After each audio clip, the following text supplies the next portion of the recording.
उदयपुर जिले में अपराध और अपराधियों के खिलाफ कड़ी कार्रवाई करते हुए आईपीएस मनीष कुमार के नेतृत्व में मामले विरुद्ध क्षेत्र के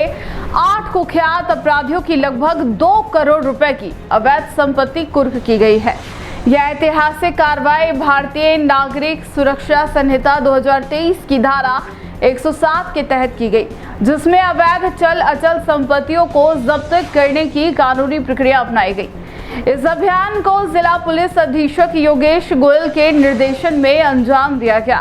जिसकी जिम्मेदारी वृत्त मामले के सुपरविजन अधिकारी आईपीएस मनीष कुमार को सौंपी गई थी। उनकी कुशल रणनीति और नेतृत्व में मामले डबोक, फतेहनगर और घासा थानों की टीमों ने संगठित तरीके से अपराधियों की संपत्तियों की कुर्की की। इन अपराधियों में हिस्ट्री शीटर, लुटेरे, मादक पदार्थों के तस्कर, फिरौती मांगने वाले, धोखाधड़ी व हत्या के आरोपी शामिल हैं। इन लोगों ने वर्षों तक गरीबों, बुजुर्गों और असहाय लोगों को निशाना बनाकर समाज में आतंक और असुरक्षा का माहौल बना रखा था। आईपीएस मनीष कुमार ने बताया कि यह कार्रवाई पीड़ितों को उनका हक लौटाने और अपराधियों में कानून का भय पैदा करने के उद्देश्य से की गई है। कोर्ट में प्रस्तुत 10 मामलों पर संज्ञान लेते हुए न्यायालय ने संपत्ति कुर्की के आदेश जारी कर दिए हैं, जबकि अन्य 2 मामलों पर प्रक्रिया जारी है। राजस्थान में इस प्रकार की यह पहली कार्रवाई है, जिसे पुलिस की एक सशक्त और सराहनीय पहल के रूप में देखा जा रहा है। यह कार्रवाई न केवल अपराधियों को बड़ा झटका लगा है, बल्कि समाज में पुलिस की विश्वसनीयता भी मजबूत हुई है।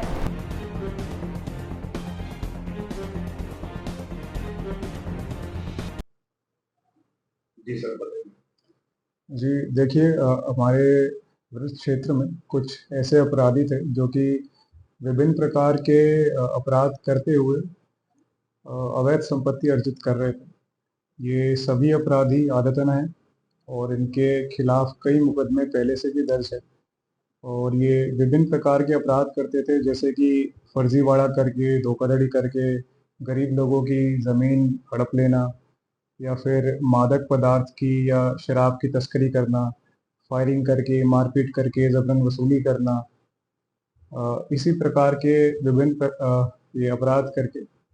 संपत्ति अर्जित करते थे और उसको उपयोग में लेते थे। तो हमारे वृत्त क्षेत्र में श्रीमान एसपी महोदय के नेतृत्व में हमने ऐसे 8 अपराधियों को चिन्हित किया और माननीय न्यायालय में हमने आवेदन किया है कि इनके द्वारा जो भी अवैध तरीके से अर्जित संपत्ति है, जिसकी की अनुमानित जो कीमत है अराउंड 2 करोड़ रुपए है, इसको कुर्क किया जाए और साथ ही में जो भी ऐसे विक्टिम्स है, जो पीड़ित पक्ष है, जो इनके द्वारा किए गए अपराध से प्रभावित हुए थे, उनको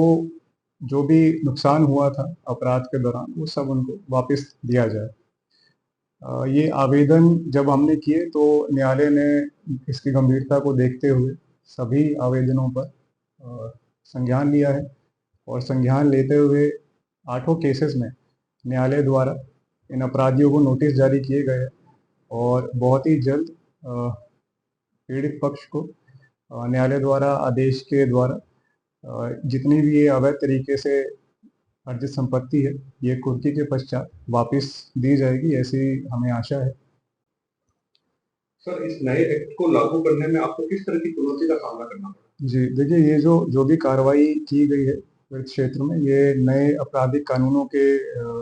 अंदर की गई है। जैसा कि सभी को मालूम है कि नए 3 आपराधिक कानून लागू हुए थे जुलाई महीने में पिछले साल, और उसमें जो भारतीय नागरिक सुरक्षा संहिता है, उसमें जो धारा 107 है, उसके तहत ये कार्रवाई की गई। तो ये स्वाभाविक है कि कानून नए हैं, इस करके जो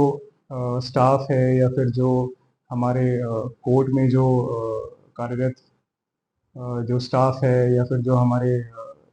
जो वकील है, ज़्यादातर नया कानून होने से नॉलेज कम रहती है, परंतु उसके उपरांत भी हर जगह से अच्छा कोऑपरेशन मिला है और पुलिस के द्वारा ये आवेदन किया गया है, जो कि न्यायालय द्वारा भी एक्सेप्ट किया गया है। सर, इस नए एक्ट को लागू करने में और अपराधियों की संपत्ति कुर्क करने के पश्चात पीड़ितों को क्या उनकी संपत्ति और धनराशि पुनः प्राप्त हो? जी हाँ, ये धारा 107 में जो क्लॉज 6 है, इसके अंतर्गत जो भी अवैध तरीके से अपराध के द्वारा संपत्ति अपराधियों ने अर्जित की है, तो उसमें जो भी पीड़ित पक्ष है, जो भी उस क्राइम से, उस अपराध से प्रभावित हुआ था, माननीय न्यायालय के आदेश उपरांत वो जो भी संपत्ति है वो वापस से उस पीड़ित को मिल सकती है, उसकी वापसी हो सकती है। और ऐसा ही हमने निवेदन न्यायालय में किया है कि जो भी अवैध संपत्ति है उसको कुर्क किया जाए, जब्त किया जाए और वापस से जो भी पीड़ित पक्ष है उनको दिलाया जाए, ताकि उनको भी थोड़ी राहत मिले।